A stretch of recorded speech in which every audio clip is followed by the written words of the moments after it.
হরে কৃষ্ণ, আমি সায়নী। আজ বানাবো নরম ও রসালো রথযাত্রা উপলক্ষে গজা।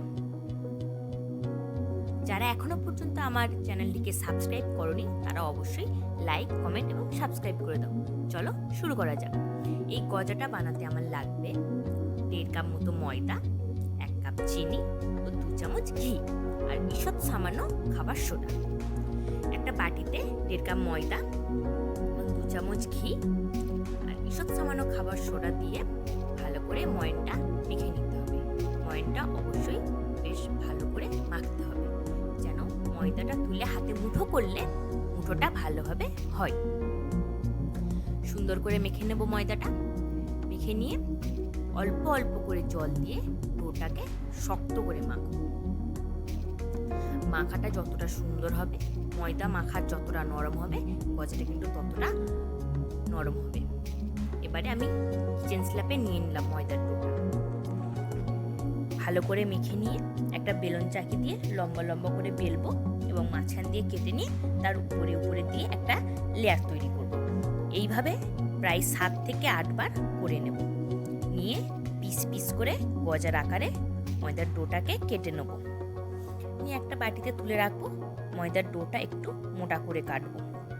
এবার একটা কড়াইয়ে তেল দিয়ে দেবো, সয়াবিন তেল দিয়ে তেলটা একটু উষম গরম হয়ে গেলে সেখানে ওই গজার ডোগুলো যেগুলো পিস পিস করে কেটে রেখেছিলাম সেইগুলো ছেড়ে দেব।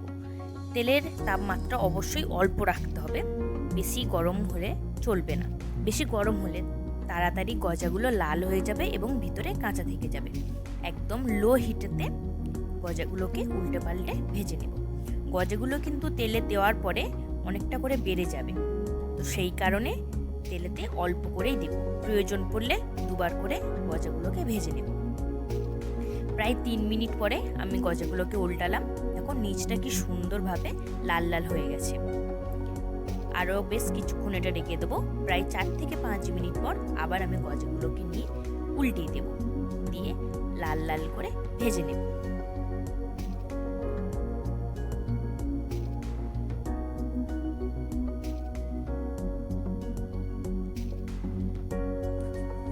ভালো করে ভাজা হয়ে গেছে। এবারে আমি গজাগুলোকে তুলে একটা থালাতে রেখে দেবো।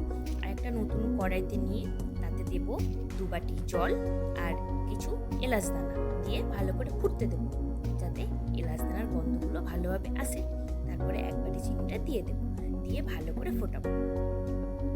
ফুটিয়ে অন্তত 2 বাটি জলটাকে ফুটিয়ে ফুটিয়ে 1 বাটিতে করবো, মানে চিনির শিরাটা হবে মোটা এবং থিকনেসটা অনেকটা বেশি থাকবে। এরকম অবস্থাতে গরম শিরার মধ্যেতেই আমি গজাগুলোকে দিয়ে দেব। দিয়ে গজাগুলো কিন্তু বেশিক্ষণ এখানে রাখা যাবে না। দিয়ে 2 বার 3 বার এপিট ওপিট উল্টে নিয়ে যখন দেখবো গজাগুলো একটু ভারী ভারী হয়ে গেছে, মানে শিরাতে ডুবে ডুবে যাচ্ছে, তখন গজাগুলোকে একটা একটা করে তুলে নেব। নিয়ে তৈরি হয়ে যাবে নরম সুস্বাদু গজা। নিয়ে ভগবানকে ভোগ লাগিয়ে দেব। হরে কৃষ্ণ। যদি আমার ভিডিওটা ভালো লেগে থাকে অবশ্যই লাইক, কমেন্ট এবং শেয়ার করে দেবেন। হরি বল।